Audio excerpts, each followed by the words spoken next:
Hello everyone. Today I want to talk to you about how ego comes in the back door. Ego is not your enemy. Ego is necessary. It is ego that is responsible for us understanding oneness. Our separate perspectives are what is enabling us to see the big picture of this universe. Contrast is necessary for expansion, and so there would be no contrast without ego. Pretend you're an athlete. The person who is responsible for pushing you to be the best athlete you can be is none other than your biggest rival. And so, is that rival an enemy? Or is that rival, in fact, a best friend? But for the sake of this video, I will be addressing the ego as if it's an adversary to highlight its strategies and show you just how it can trap you. Ego is nothing other than the separate identity. And the separate identity is concerned with one thing, and that's survival, because it is convinced that it can be annihilated. Because survival is at stake for the ego, it has become very intelligent when it comes to survival. It knows that the full frontal approach is not always the smartest approach, that sometimes the most intelligent approach is to come in through the back door.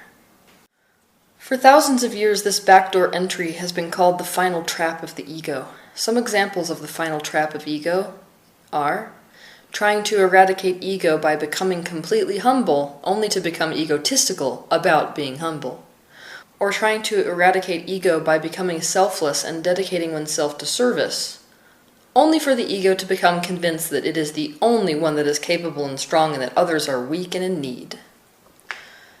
There are many of these backdoor trappings, but today I want to focus on one of them, the one which has the chokehold on most of us in the spiritual community. It has spread like a disease. This particular issue is of utmost importance because we are in the process of creating this great shift within humanity, so a new society is born. It was no joke when the phrase was invented, divide and conquer. If we are divided, if we feel that we are separate, we are weak. Everything that you envision for this reality that we are all wanting here on planet Earth is the byproduct of unity. And so when ego comes in the back door in this way, and it convinces you that you're entirely separate, we are divided. We cannot fulfill that unity which is going to bring about the world changes we want to see.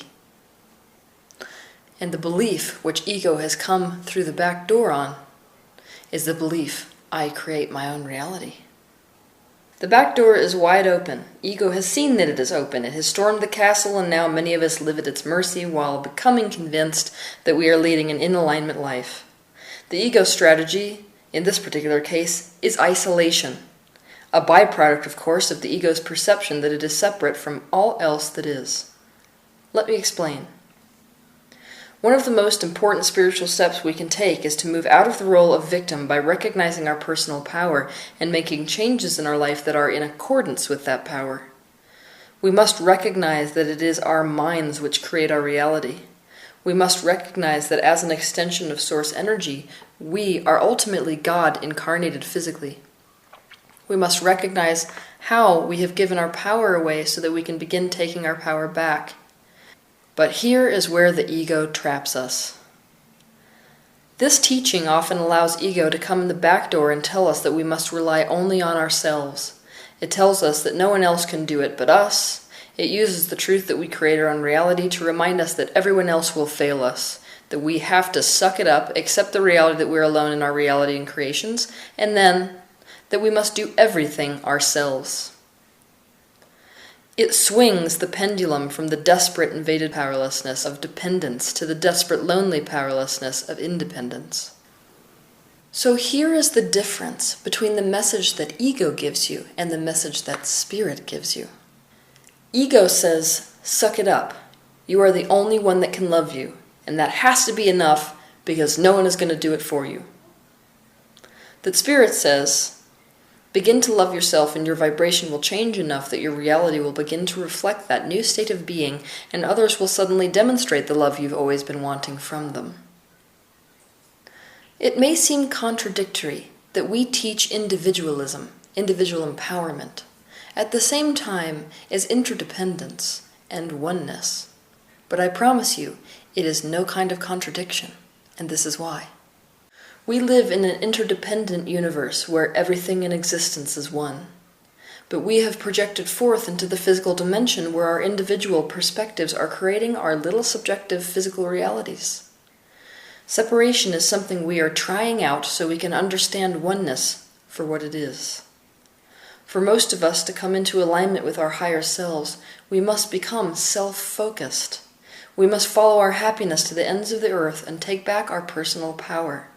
But once we do this, we will inevitably discover the fact that the next step in our happiness is to see that ultimately everything in existence is an extension of the self. It is all one. It is as impossible to be independent in a universe that is all one as it is impossible to be dependent in a universe that is all one. We are completely dependent on other things. We are dependent on the cars we drive, we're dependent on the food we eat, we're dependent on the air that we breathe. The bottom line is, we are dependent. So how can it be that we have all of this personal power when we're so dependent on our reality? We have the personal power because we create the very things which we are dependent on.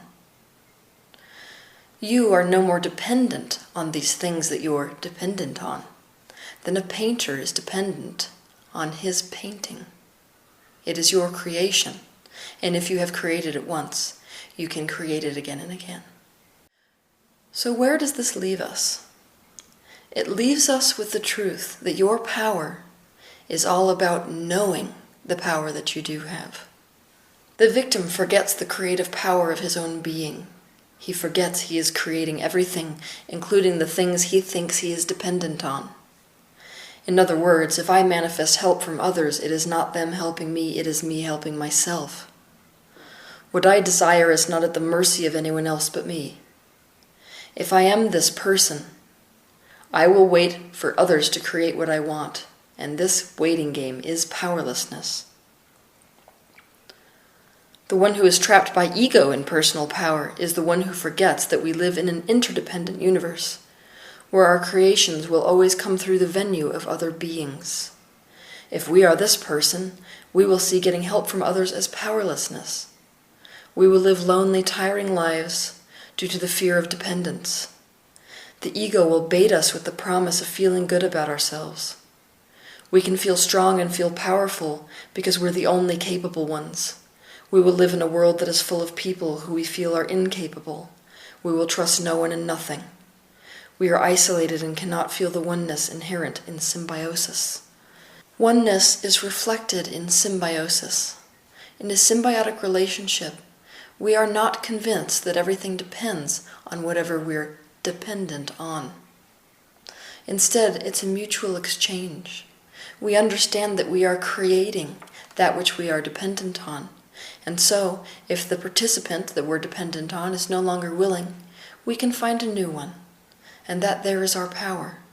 It's the power to create whatever it is that we need for ourselves, even if it is being satisfied through another being physically. Independence is illusion. It is ego.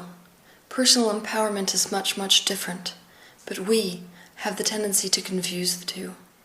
But now is the time to separate truth from truth that is shrouded in ego's shadows. The healthy mind, untrapped by ego, recognizes at once its connection with all things, as well as its own individual ability to create in the physical dimension.